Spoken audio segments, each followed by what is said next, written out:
Hi there, I'm Michaela Muse. I'm a PGY2 resident at Stillwater Medical Center, and I'm doing a project over increasing antibiotic selection by removing penicillin allergies using a PenFast questionnaire.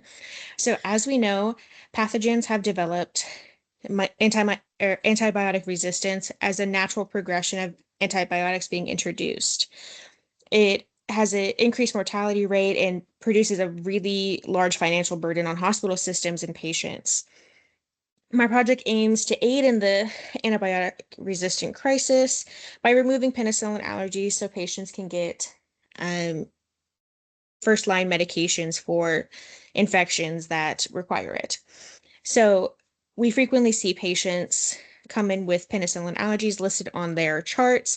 Many times they are real allergies, but sometimes it can be just side effects from the medications like diarrhea and maybe some nausea.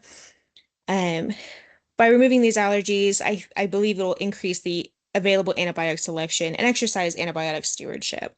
So the PinFast questionnaire was developed during COVID by Dr. Jason Trubiano, an infectious disease physician and professor. The main goal of the study was to create a screening tool to screen for patients who could reliably get an oral amoxicillin challenge. There was a study called the PALA study done to assess the validity of the oral amoxicillin challenge as compared to skin pricking, and it did demonstrate non-inferiority, so it was just as good as the pen prick. And it did demonstrate that the direct oral challenge is safe for patients scoring less than 3 on their PenFast questionnaire.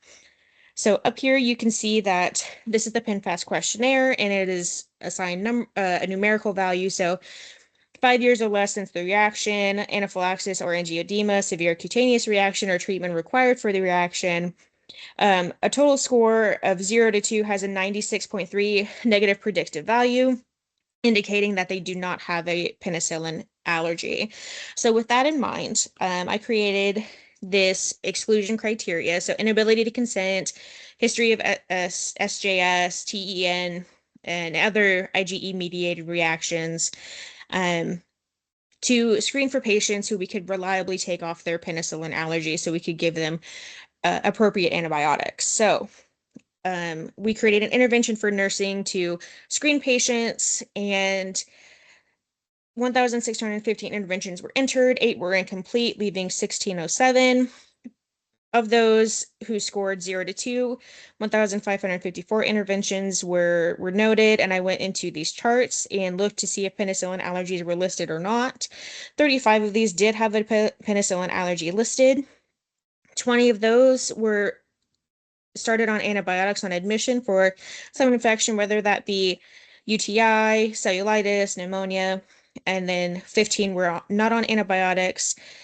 7 experienced a change in antibiotics, and 13 experienced no change in antibiotics. And here's the demographic distribution, with about 60% being female and 40% being male, with the average age of 69, with a wide age gap here from 29 to 94. So this is our oral amoxicillin protocol that we have at our hospital. Basically, they take an oral capsule of amoxicillin, and every 15 minutes we check their vitals, and for any sort of systemic reaction to the penicillin, to the amoxicillin itself.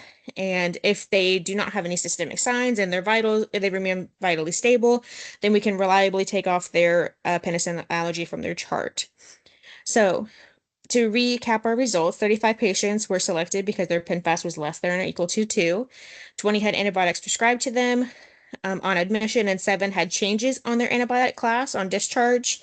2 of those patients actually left on penicillin-based medications, but no patient underwent the oral amoxicillin challenge, which presents a problem, right? Because this means that there was a miscommunication between nursing and physicians. So I'm going to increase the education for both of those groups so we can have a better protocol for this. I will also analyze more data, since this is about 6 months worth of data from August 2025 to February 2026.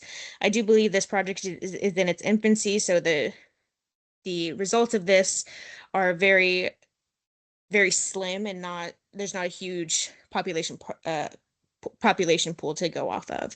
So after analyzing all these, I'm hoping to apply this protocol to the ambulatory setting, like in the ER or PCP clinics.